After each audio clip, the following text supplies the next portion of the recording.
Meus irmãos, vamos abrir a palavra do Senhor, Lucas, capítulo 11.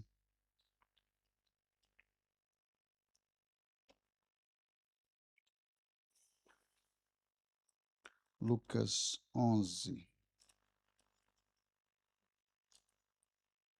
E vamos ler a partir do versículo 1 até o versículo 4, depois dos versículos 9 e 10.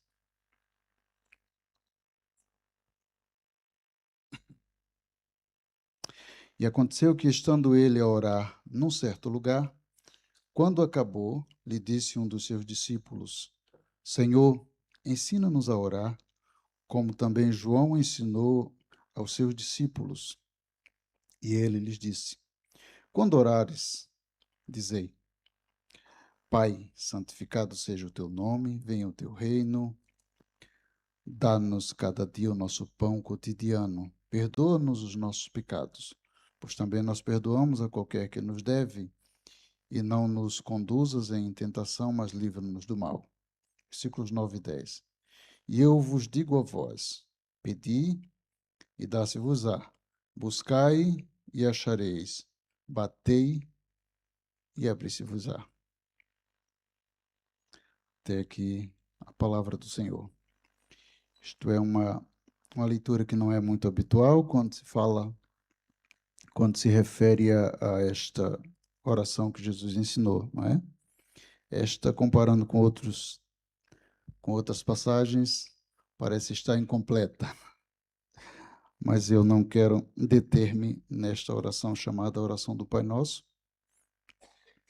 apenas falar algo sobre a oração, sim. Aqui nós vemos que Jesus foi abordado por um dos seus discípulos, que não é identificado.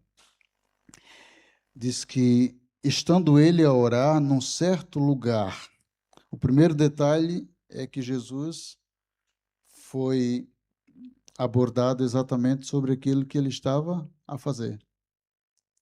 E é um detalhe muito importante da vida de Jesus, que Jesus orava muito. A Bíblia mostra muitas vezes que Jesus passava noites em oração. Né? Jesus, quando foi tentado pelo diabo, ele passou 40 dias e 40 noites em oração e jejum antes de começar o seu ministério. Foi uma grande preparação. Amém? Jesus mostra-nos que sem oração nada acontece. Sem oração não vale a pena a gente meter o pé na estrada, na obra de Deus, no serviço do Senhor, porque nada vai acontecer, a não ser aquilo que é produto do nosso esforço próprio. Deus só vai colaborar conosco, só vai estar conosco naquilo que fizermos se houver oração. E a oração é sempre antecipa, sempre antecede aquilo que vamos fazer. Não vamos simplesmente começar a fazer e depois orar, e depois consultar a Deus. Não, primeiro ora-se. A oração é uma preparação, é um preparativo. Antes de Jesus escolher os seus 12 apóstolos, ele passou uma noite em oração. Depois disso, ele então chamou os 12 e os nomeou para estarem sempre com ele. Jesus sempre estava em oração. Para nós, parece que oração é uma coisa difícil. Parece não, é. Vocês devem concordar comigo, que orar não é fácil. Não é que nós não gostemos de oração, mas é que há realmente uma barreira, uma dificuldade, um impedimento quando nós decidimos orar. Não é fácil. Oração exige sacrifício, não é? E Jesus fazia este sacrifício. Mas parece que para Jesus a oração não era sacrifício. Para Jesus, vida de oração era rotina. Porque à noite nós tiramos para descansar e Jesus tirava para orar. Durante o dia ele pregava o evangelho e à noite ele orava. Esta era a vida de Jesus, não é? mas também ele não queria passar dos 33, portanto, se quisesse ir lá para a terceira idade, talvez tivesse descansado mais. Nós pensamos mais no nosso corpo, no nosso físico, do que no espiritual. Senão fazíamos melhor do que fazemos, não é? Mas o exemplo é Jesus. É tanto que ninguém pediu a Jesus para ensinar a pregar. Jesus ensina-me a pregar. Jesus ensina-me a curar enfermos. Jesus ensina-me a expulsar demônios. Não encontramos nada disso na Bíblia, mas encontramos na Bíblia alguém pedindo: Senhor, ensina-nos a orar.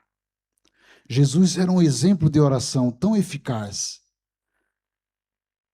que os discípulos desejaram ser como Jesus, orar como Jesus, ter a vida de oração que Jesus tinha, porque a vida de oração de Jesus tinha resultado, dava resultado. Isto quer dizer que Jesus é o modelo. Amém? Jesus é o modelo. Senhor, ensina-nos a orar como João ensina os seus discípulos. João já era um exemplo, não é? Ele ensinava os seus discípulos a orar. Mas os discípulos de Jesus queriam aprender com Jesus, porque eles viam o principal exemplo em Jesus. Jesus então ensinou aquela oração do Pai Nosso, que é uma oração modelo, não é uma reza, né? É uma oração modelo, que nós conhecemos muito bem, né? Devemos começar orando ao Pai. A quem se deve orar? Ao Pai, a Deus o Pai, não é? Mas eu não quero me prender aí. Eu quero ir lá para frente nos outros versículos que nós lemos, os versículos 9 e 10. Antes de Jesus chegar aqui, ele contou uma parábola de um amigo importuno, e depois, no fim, ele disse: e vos digo a vós, pedi e dá-se-vos-á, buscai e achareis, batei e abriste-vos-á. Este mesmo versículo está lá em Mateus 7 e 7. É mais conhecido como Mateus 7 e 7. Ora, depois de Jesus tê-los ensinado a orar, conta este exemplo de um amigo importuno que foi buscar ajuda do amigo.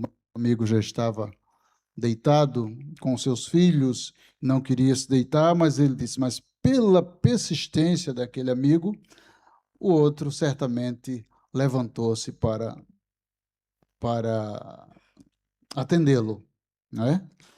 E ele acaba dizendo que realmente a oração, o caminho é este aqui: pedi, dá-se-vos-á, buscai e achareis, batei e abri-se-vos-á. Agora, isso não chama a nossa atenção? Jesus não poderia ter dito só assim: pedi e dá-se-vos-á. E pronto, já chegava, não é? Se a oração for só pedir, isto já será suficiente. Mas Jesus não ficou por aí. Ele falou que também precisa buscar. Mas também não ficou por aí. Ele falou que precisa também bater. Há aqui, pelo menos, 3 aspectos da oração, né? E eu, às vezes, olho para isso aqui e vejo como se fosse digamos que um escadote de 3 degraus ou um armário de 3 níveis, cujas coisas mais acessíveis estão na parte de baixo. As de médio acesso estão no meio e as mais difíceis estão em cima, que vão exigir sempre um sacrifício maior para alcançarmos, dependendo daquilo que pretendemos. Eu penso que Jesus quis passar uma mensagem mais ou menos assim. Quando ele disse: pedi, pedir é aquilo que temos que abrir a boca e expressar. Para pedir, só precisamos abrir a boca e falar com Deus e pedir-lhe algo. Ele diz: pedi e dar-se-vos-á. Mas por que Jesus não parou por aí? Porque de seguida ele diz: buscai e achareis. Será que pedir é o mesmo que buscar? Será que tem o mesmo significado?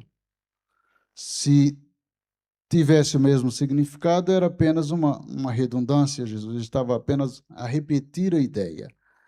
Mas não é exatamente uma repetição da ideia. Quando fala de pedir, parece que está a referir-se a coisas, a necessidades básicas que temos, não é? E pedimos, formulamos um pedido. Mas sabiam que às vezes acontece comigo, não sei se com vocês, às vezes eu peço algo a Deus que vem no momento, na minha mente, na oração, mas depois esqueço, nunca mais peço, por isso não recebo. Porque pedi naquele momento em que lembrei de algo e pedi, mas depois não pedi mais. Já aconteceu com vocês? Não. Não, só comigo. Não, eu não persisti, não continuei. Por isso não alcancei algo. Mas às vezes nós pedimos e o Senhor nos dá. Há coisas básicas. Por exemplo, de manhã nós pedimos, dizemos: Senhor, dá-me um dia abençoado. Normalmente acontece, não é? Que seja Deus responder ou não, os nossos dias, na grande maioria, são dias abençoados. E no fim do dia, nós agradecemos: Senhor, obrigado, porque o meu dia foi bom, foi abençoado, alcancei as minhas metas, conquistei isso e aquilo.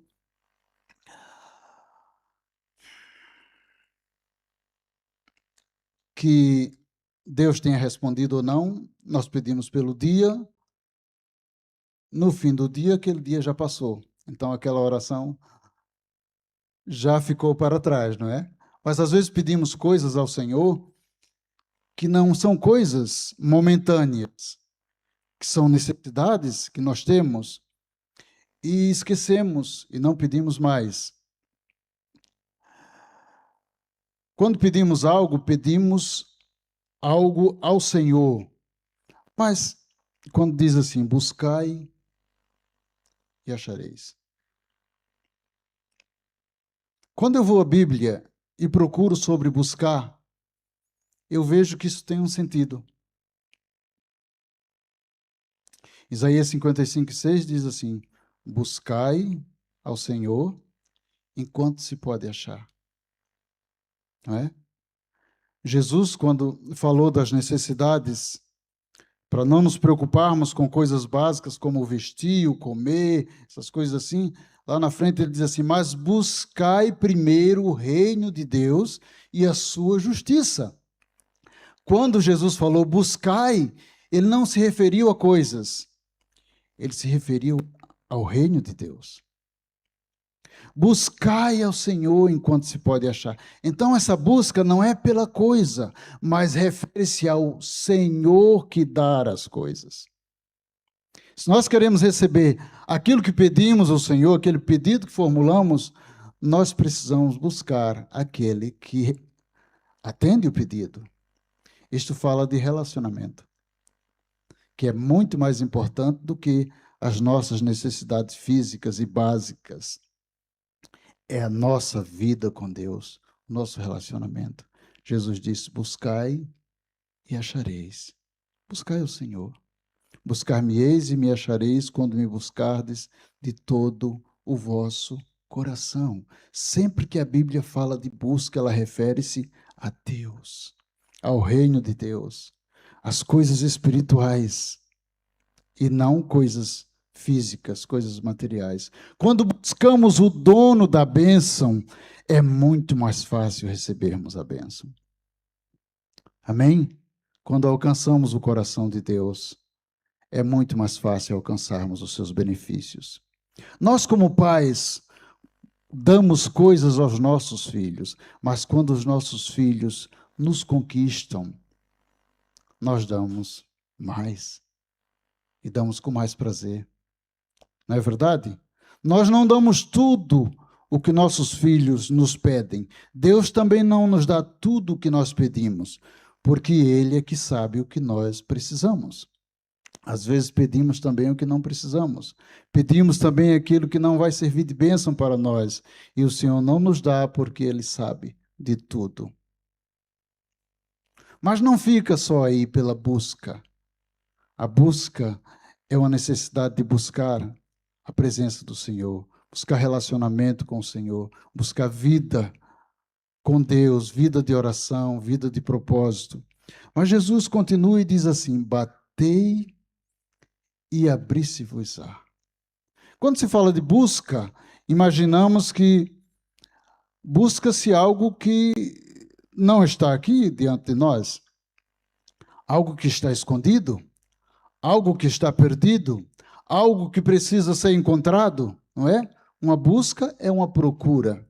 Mas quando se fala de bater, fala de quê? Batei e abri-se-vos-á. Qual a imagem que vem à nossa frente? Uma porta, né? Uma porta. Se batermos, a porta se abrirá. Mas esse bater vem depois do pedir, vem depois do buscar. Parece que estamos a subir de nível. É uma sequência de factos. Batei e abri-se-vos-á. Então, podemos entender que esse bater é perseverar. Porque podemos bater e a porta não se abrir. Mas nós precisamos que a porta se abra. Nós precisamos de algo que está do outro lado da porta. Já aconteceu de chegarem à casa de alguém e bater e a porta não se abrir. A pessoa não estava em casa, ou não ouviu, ou não podia abrir naquele momento, mas pela insistência, pela persistência, até que alguém chegou e abriu a porta. Às vezes batemos, não é que Deus não nos queira abrir a porta. Ele quer abrir, sim. Mas é da maneira dele, no tempo dele, segundo a vontade dele. Amém? Segundo a vontade dele, ele vai atender, ele vai abrir. Mas é preciso bater. Este bater implica perseverança. Muita gente desiste logo no primeiro dia, no primeiro momento. Ah, parece que Deus não me ouve. Já ouviram alguém dizer assim? Deus não me ouve. Eu tenho falado com Deus sobre isso ou sobre aquilo, mas Deus não me ouve. Parece que o céu está cerrado, que às vezes parece mesmo. Mas no tempo de Deus, ele vai abrir. Amém? Elias orou e não choveu por 3 anos e meio. Mas até que Elias vai orar, insiste, ora, e até que aparece uma nuvem muito longe do tamanho da mão de um homem. Aí Elias diz: agora Deus respondeu. Vai haver muita chuva. Sempre no tempo de Deus. E esta porta que Jesus disse, batei e abri-se-vos-á, esta porta é aberta pelo lado de dentro. E quem tem a chave é Deus. Porque esta oração é dirigida a Deus, ao Pai. Amém? É Ele que abre, mas somos nós que temos de bater. Amém, meus irmãos? Que possamos aprender com Jesus, amém? A pedir, a buscar e a bater. Jesus disse, porque, versículo 10, porque qualquer que pede, recebe, e quem busca, acha, e a quem bate, abrir-se-lhe-á. Glória a Deus. Amém? Que Deus nos ajude. Que Deus nos abençoe. Que nós possamos aprender com Jesus que a vida de oração não é uma opção. Eu não posso decidir se quero orar ou não. Eu preciso orar. Porque quando eu decido que não quero orar, eu decido que não quero ser abençoado. Eu posso não dizer com as minhas palavras que não quero orar, que não gosto de orar, mas eu digo com as minhas atitudes. Eu posso dizer para os irmãos, eu gosto muito de orar. Orar é bom, eu oro sempre. Mas Deus está vendo, está conferindo se realmente é verdade o que eu estou a dizer. Não é isso? Porque a oração é algo entre nós e Deus. E a bênção proveniente da oração também é entre nós e Deus. Para sermos abençoados, temos que orar. Que Deus nos ajude. Nós aprendamos a ter uma vida de oração, se já temos, para melhorar esta vida de oração. Porque não é uma opção, é uma necessidade. É essencial vivermos em oração. Que Deus nos ajude. Vamos ficar de pé e vamos ainda orar ao Senhor.